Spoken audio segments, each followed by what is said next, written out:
They'll do it very quickly because they're very good. But to operate under the nose like this, who here could have predicted it?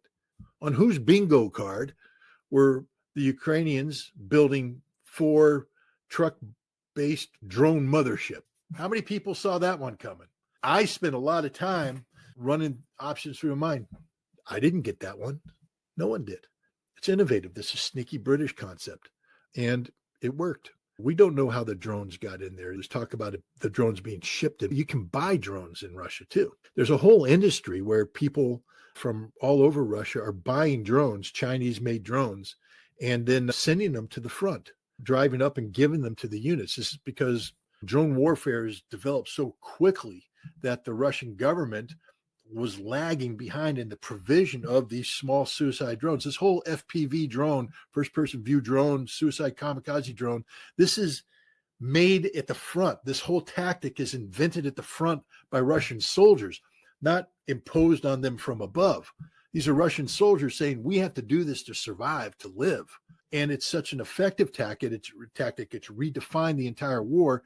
They are cranking out equipment. They had sufficient to spare so they could just run tanks through the streets and say, look what we got.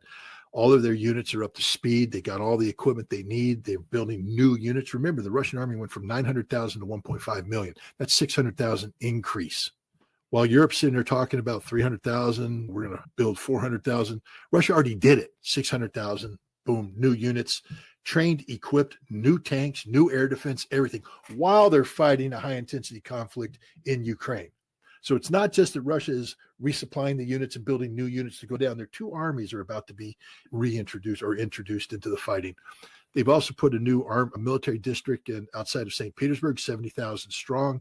They're putting more units up in the Kola Peninsula. They're doing things in the Pacific and the Arctic. They're reinforcing everything. 600,000 new troops, trained, equipped. And when I say new troops, understand this. You just don't get 70,000 troops, give them uniforms, and give them equipment. They have to be prepared to execute a military plan. Let's say the St. Petersburg, even if Donald Trump didn't order it, even if Donald Trump wasn't aware of it, the fact that Russia House in the CIA's operations directorate was involved is problematic for world peace. The British are just, I think, are emerging as some of the worst people in the world. They don't care about international peace and security. These are very petty people who Americans need to stop viewing the British as our fellow Democrats. Great Britain is a terrorist nation because what Ukraine has done over the course of the past several days aren't acts of war. These are acts of terrorism. Terrorism, that's it. And I'll get to that in a second. But the British are literally putting the survival of the world at risk because of their petty differences with Vladimir Putin in Russia. And America should control this instantly, but we're not. That's a sign of American weakness there. The good news is when the Russians take a look at what's happening, they look at the big picture. The big picture is they're winning this war decisively. There isn't a single front in which they're losing. Certain accusations about things. I don't want Americans pointing any fingers at Vladimir Putin, because when you join the United States Congress, apparently you get the Nancy Pelosi book on insider trading. So you turn your $175,000 salary into a $2.2 million egg nest after 2 years. And if you stay in another 2 years, you're up to $10 million. You stay in 20 years, you got $200 million. And we call Vladimir Putin corrupt because he may have gotten a dacha as part of a group deal to house his family because he was loyal to Sobchak. That's not corruption. Trump doesn't know anything about Vladimir Putin, doesn't know a damn thing about him, certainly doesn't know how he thinks. He certainly doesn't know how Russia's governed. I'll be honest, neither does the CIA. The CIA has been recruiting people whose sole qualifications have been shouting out that Vladimir Putin is the most evil man on the world, is a dictator, etc. The way you get hired in the CIA to be a national intelligence officer, to work on the National Intelligence College, is to write a PhD thesis that says Vladimir Putin sucks. They have. What shell is there that allows you to slip it in? Because every time you bring in a Patriot system and set it up, it's going to get hit and destroyed by the Russians. So you're not going to reconstitute this air defense shell. And since you can't reconstitute the air defense shell, now the Russians start picking apart your whole logistics things. They start hitting your warehouses. They get your warehouses at the border with Poland. They get your intermediate warehouses in Dnipropetrovsk. They get to your advanced warehouses that are forward deployed in the fighting areas. And so now, Keen, you want to pour in Other equipment, let's say you send in 100 units of X. By the time it gets to the front line, you only got about 15 units left. And that ain't enough. And then the other thing is, I'd like to ask Mr. Keene, what's he going to do about artillery?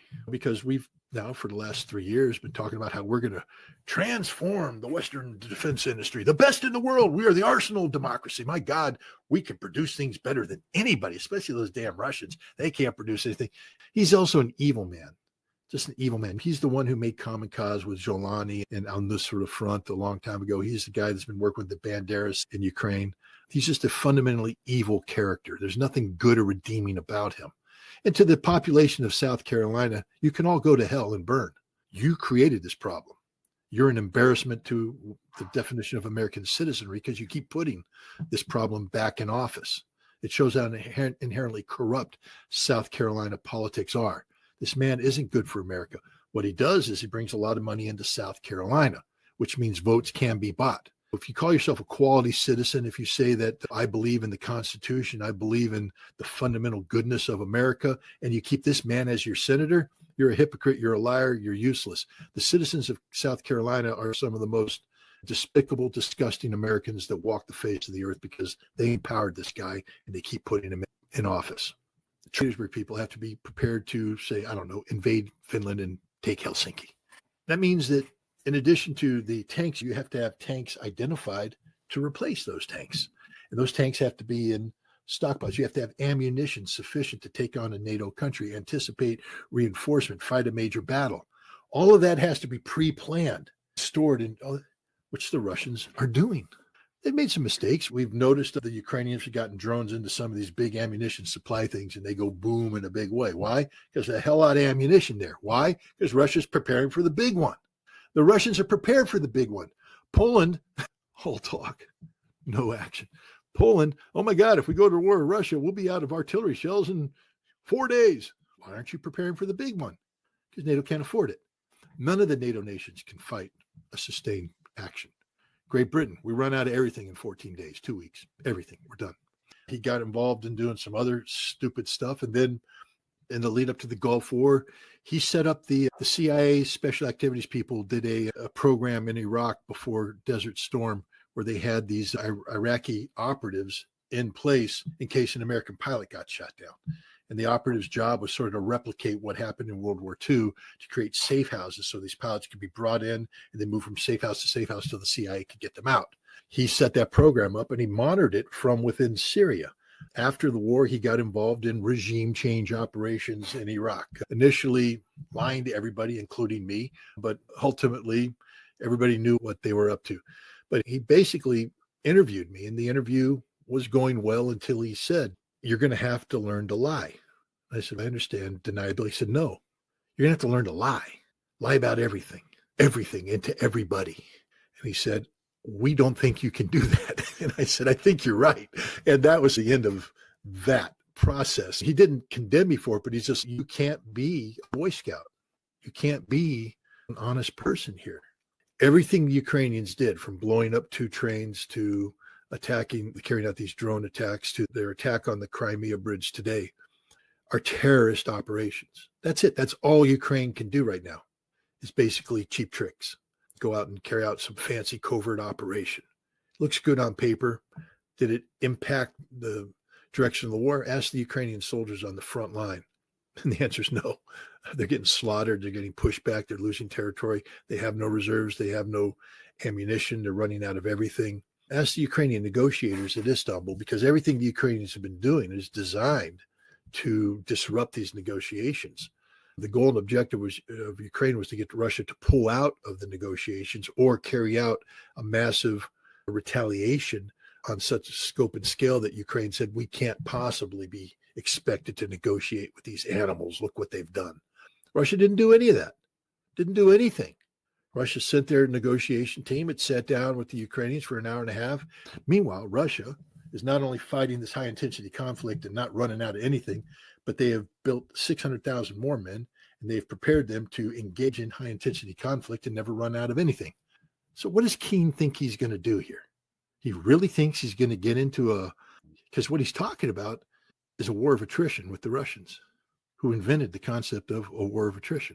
And they invented it in a way that isn't just about, this isn't Grant versus Lee. Normally you think of a war of attrition. That's one of the analogies that's been put up there.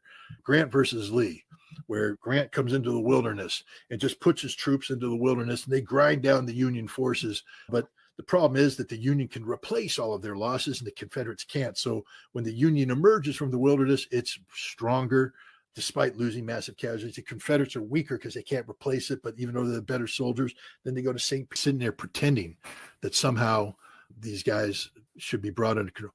The president gave them an order to attack Russian airfields. That president's name was Joe Biden. The new president never turned that order off. And now we're surprised that the Ukrainians attacked Russian bombers at Russian airfields. No. If you want to stop, you got to order it to be stopped, and then you got to enforce that order. As opposed to cut spending. Doge, Elon, go baby, go. $160 billion worth of cuts. But then he has to have the big, beautiful bill, which undoes all that and just heads us down the path. $36 trillion debt, if we don't reverse the trend, is going to immediately spike to $54 billion. And then it's over. America will never recover from that. We may not recover from 36 trillion, 54 trillion, because then it's just going to start 74, 120, 30. And it's out of control. That's what this guy's doing. There's no genius behind his system. There's no system. He's just making things up as he goes along. He's a liar. A liar. He hasn't told the truth about anything. And he can't do anything. He doesn't have the courage to follow through with any of the tough decisions that have to be made. The Ukraine conflict could be solved right now, literally right now. Keene is sitting there talking about, we got to try to send it in. I got another idea for you, Keene. Pick up the phone and tell Zelensky it's over. No more American money, no more American weapons. And not only that, we're not going to let Europe send you anything either. We're shutting the whole thing down. I talked to Mercer. Now, Donald Trump has to have some inner strength. And I would say that the jury is still out on whether or not he possesses that kind of strength. I personally believe that Donald Trump is fundamentally a coward who doesn't have what it takes to carry out these kind of domestic political confrontations. Graham and Blumenthal are the easiest ones in the world to deal with. I don't know to what extent the president greenlit any of their actions. We did hear the president say, and so Scott Bessent, the Secretary of Treasury, also said that there's things we can do to hurt Russia, strangle their economy, etc. And I don't know if there was coordination between the Secretary of Treasury and Graham and Blumenthal to craft this Senate sanctions bill that Graham is holding out. What I do know is that Donald Trump was committed to making the Istanbul process succeed. And it appears that Graham and Blumenthal went to Ukraine to conspire with the Ukrainian government to collapse the peace deal. Now, Lindsey Graham is a senator and he can make legislation. What he can't do is negotiate on behalf of the United States of America. That's a violation of the Logan Act. Air defense, robust air defense. Hey, Jack, we did that. You don't think that we flooded Ukraine with all the Patriot missiles, all the French missiles, the Mamba and the Italians sent theirs in, the NASAMS from Norway, and we gave them everything, a multi-layered defensive. It was pretty damn good. It's pretty good. There's a reason why Russia has trouble hitting a lot of these targets. There's a reason why you can move equipment into Ukraine and it makes it to the front lines, because everyone's like, why doesn't Russia interdict it? Guys, because it's under one of the biggest air defense umbrellas ever put together in modern history. But the Russians, it's one of the great stories. We focus on the battlefield. Everybody's heard about Bakhmut, the meat grinder at Bakhmut. Everybody's heard about Mariupol, the bloody battle for Azovstal and all that. We've heard about the summer counteroffensive that failed at Robotyno. We've heard about all the battles of fighting in Kursk. We've heard about all the ground battles that are going on. It's true, but you were programmed to say that. Vladimir Putin is the most evil autocratic dictator in the world, and we must oppose him for none of it's true, but you're programmed to say it. So you just say it over and over again until everybody acts on it because that's all they've heard. Instead of somebody raising their hand and saying, Vladimir Putin is a noble man who actually saved Russia from the predations of the United States, that the collapse of Russia in the 1990s was brought on solely by the interference of the United States in the internal affairs of Russia. And Vladimir Putin saved Russia, brought them to their feet, taught Russians how to love Russia again. And today Russia is a nation that stands with pride amongst the other nations, and that Russia could be our friend, should be our friends, wants to be our friend, if only we would let them be our friend. But no, God, as soon as you say it, you're Putin's puppet. Never. No, I'm just a thinking man who actually knows Russia, took the time to study Russia. But we don't have anybody in government today capable of that kind of thought. But perhaps the most impressive campaign that's been run by the Russians is the suppression of Ukraine's air defense network, which began in the fall of 2022 and then just continued. And it was designed to exhaust the system and break it apart, to identify weaknesses, exploit those weaknesses, but most importantly, to exhaust it. There are no more Patriot missiles to send into Ukraine. We can't produce them anymore. We can't produce them in the numbers that are needed. We've given them all away. We're desperate. We're trying to get Greece to give them to them. We're running around. Israel, you've got a whole bunch of Patriots sitting in a warehouse that have been sitting in a warehouse since 1991, and we know they aren't going to work. Let's give them to the Ukrainians just so we can say, here, you have Patriot missiles. They're not going to work. Oh, we're going to upgrade them, upgrade the radars. They're not going to work because the Russians have broken the code and the Russians have disassembled this. Today, Ukraine virtually has no air defense. Hell, China is one of the biggest purchasers of energy products there is. So if you want to have any leverage with the Chinese, you say 500%, but we can have good relations with us. But at the same time, you're hitting the Russians, you start hitting the Chinese. All you do is have the Russians and Chinese say, we unplug from you, which China already did. Unplug. And then watch your economy die. You know whose economy is not going to die? Ours. Why? We got guaranteed energy support from the Russians. You don't give a damn about you because you've sanctioned them every which way for Sunday. India, which many people thought was the weak link in this whole thing for Russia, last month bought more oil in a month than they've ever bought before. India's already made its vote. India's not going to be buckled. These sanctions have no meaning because he's talking about applying these sanctions at the same time that Trump's already tried ridiculous tariffs. Trump's already taken the steam out of that. There's no impact here. What, you're going to sanction China more than what Trump already has? Trump can't follow through. The CIA is a threat to the national security of the United States because they do whatever the hell they want to do. But remember, at some point, they were ordered to do it. And they've been ordered to do things in Russia. Standing orders. I can guarantee you if I walked into Moscow Station and shut it down and opened up the safe and you'd see some weird stuff, man. You'd see some weird ass stuff. And you'd be going, why are we doing this if we're pursuing peace? Because the CIA has standing orders to do this stuff. It's intelligence, man. We've got to do things. No, we don't. We don't have to do things.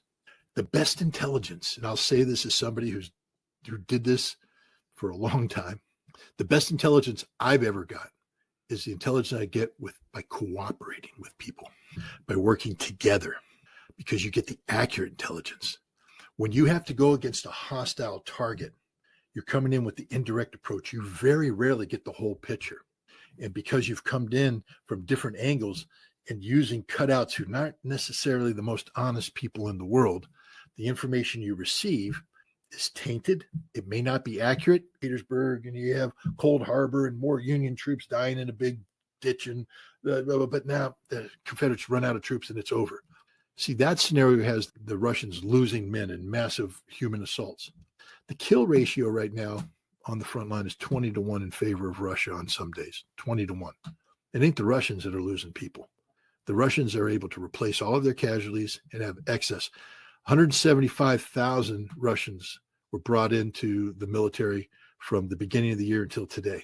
They're going to equip two armies. That's 140,000, which means that there's about 35,000 combat replacements. That's not dead. That's people who are going to get mobilized out. There's people who are wounded and the dead. 35,000 between January and now. So if they've lost 35,000 in, what are we now, 5 months, but they're bringing in 30 to 40,000 a month, it's over. It's over. Keane doesn't understand what he's talking about. He lives in a fantasy world. You're getting into a game where everything's a lie. Everything is a lie. Everything. And I'm like, gosh, I don't know if I want to play that game anymore. But that's the CIA. That's the reality of it. These people were ordered. I just want to remind people, General Flynn and everybody's outraged, Larry Wilkerson's, everybody's outraged that they attacked nuclear bombers. You do know it's not the first time they did this. You know that CIA trained unconventional warfare teams penetrated Russia and made it to the outskirts of Ingalls base, where the nuclear bombers are, where all the bombers come before they bomb Ukraine, when they're put on the conventional stuff, and launched their attack against Ingalls Air Base, which again triggered the whole thing. That attack is one of the things that caused the Russians to change their doctrine, because that attack could only have taken place, and did take place, with the assistance of the CIA and the British. That's it. The President of the United States ordered that attack. Did Donald Trump rescind that order? No. The official policy of the United States under Biden was to achieve the strategic defeat of Russia. Has Donald Trump rescinded that order? No. That the government has fallen into place and now has drone units, has procurement, they're sending the drones in. But even then, the adaptations that are taking place are done by the soldiers. And there are many units that fall outside of the framework of the Ministry of Defense procurement network, these volunteer units belonging, they're still affiliated with the Donetsk People's Republic or Lugansk People's Republic, the Akhmat Special Forces. These units still require civilian pipelines to bring in these drones, because you're using drones, hundreds of drones every day, hundreds of drones every single day. And so these drones have to come in, which means there's a supply line. You go out and you procure them. If you've got that much procurement taking place and it's free flowing in, 117 drones were used in this operation. You can accumulate those purchases over the course of a year and a half in a way that's not detected by the FSB. You have to give the people who planned this credit. It was innovative and it largely successful. 50% of the attack force didn't participate. When Brennan went and briefed the president, briefed him on all this stuff, got the United States to overreact, to go after Donald Trump, to accuse Donald Trump of things that Donald Trump didn't do. It was all made up. And the Russians are just sitting there going, what do you think Obama wants to hear today? Give it to him. What do you think? Do you think the Senate, what would happen if we gave him this information? Give it to him. And they're just feeding it. And they almost brought America down. You remember the summer of 2016, Donald Trump being accused of being a Russian guy, Hillary Clinton, the FBI lying. The Russians are sitting back there going, ain't this beautiful? We didn't have to do anything, and America's just blowing itself up. That's because Brennan violated everything. And finally what happened is this guy, here's the proof of it. They do all this stuff. Obama overreacts. And what do the Russians do? They retire him. Now, if he was really the CIA's boy, they'd have shot him. See, he was really a drunk. They didn't want to have this guy to begin with. He was not a good Foreign Service officer, but they kept him in, said, we'll keep you alive. They can hold hearings and bring people in, and they can sit there and say, well, shouldn't we be doing this? Shouldn't we be doing that? And then they can send a letter to the president saying it's the will of the Senate that this is how we feel on this. And the president would do well to take the advice and consent of the Senate. But that's not what happened here. Graham and Blumenthal went in and conspired with Ukraine to deliberately undermine one of the cornerstones of Trump's vision on how to create a safer world. That's sedition. Does Trump have what it takes to charge Lindsey Graham with sedition? Because Lindsey Graham committed sedition. There's no question about that. You don't go out. Lindsey Graham has no capacity to negotiate on behalf of the United States of America. He doesn't speak for the United States of America. Lindsey Graham is a senator. He can advise and provide advice and consent to the president. He can go out and gather information from foreign governments that then lend themselves to hearings that they want to have.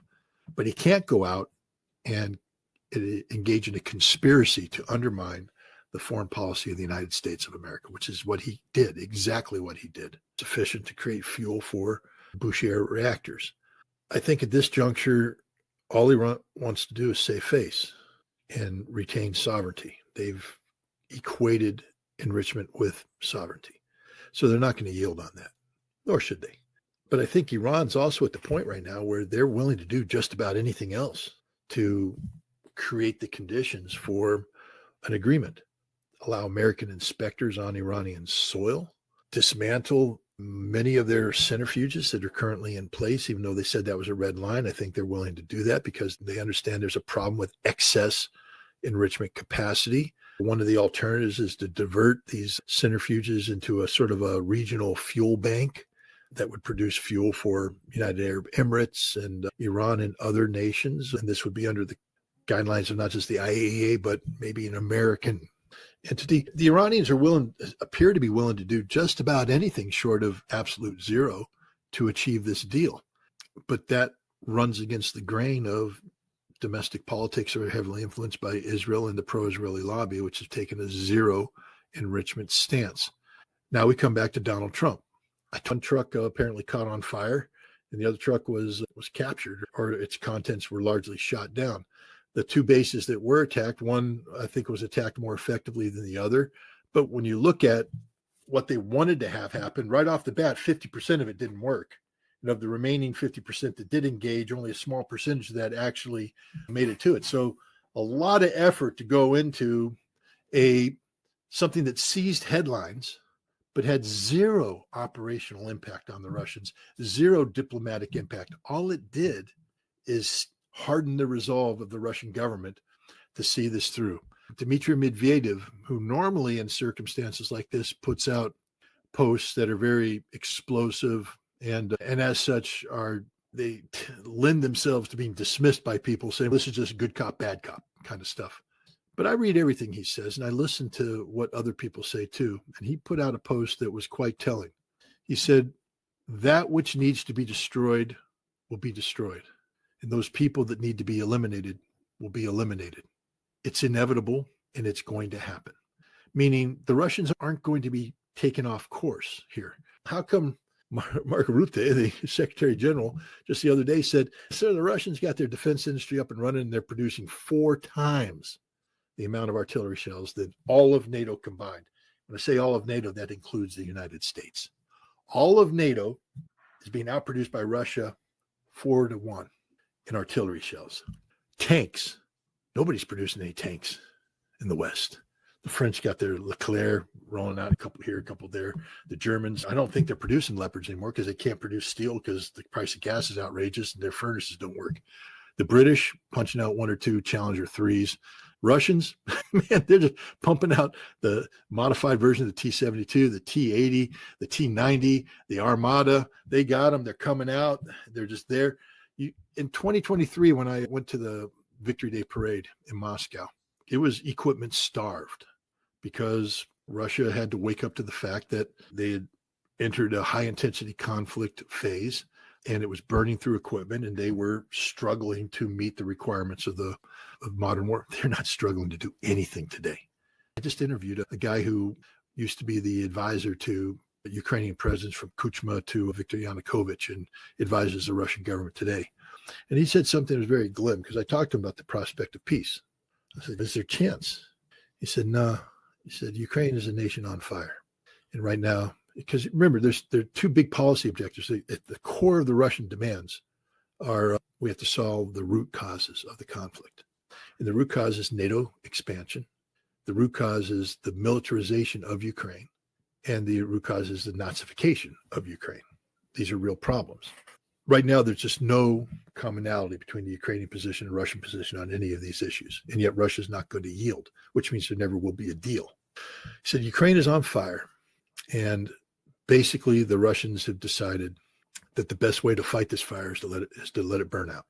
Russia's not going to make any effort to put the fire out. They're just going to let it burn out. And then you solve these problems themselves. How do you demilitarize Ukraine? Kill everybody. How do you denazify Ukraine? Kill everybody. They just certified in the minds of the Russians that Ukraine is a terrorist nation. Take a look at the peace proposal that Russia put out there. I don't know if people actually went through it and paid attention to it. One of the conditions for conflict termination is elections in Ukraine, parliamentary and presidential. Zelensky's not going to be the president of Ukraine, and the current parliament's not going to be the parliament of Ukraine. That just isn't going to happen. They will all be arrested. Trust me. And they will all be brought to justice. Trust me. They've built their own grave. Now they're building their own coffin. They might as well climb in the coffin and find an automatic hammer to put the nails in it because it's over for them. Ukraine will not emerge from this. Russia's winning on all fronts. The Ukrainians are just going to get weaker and weaker. Russia is going to get stronger and stronger.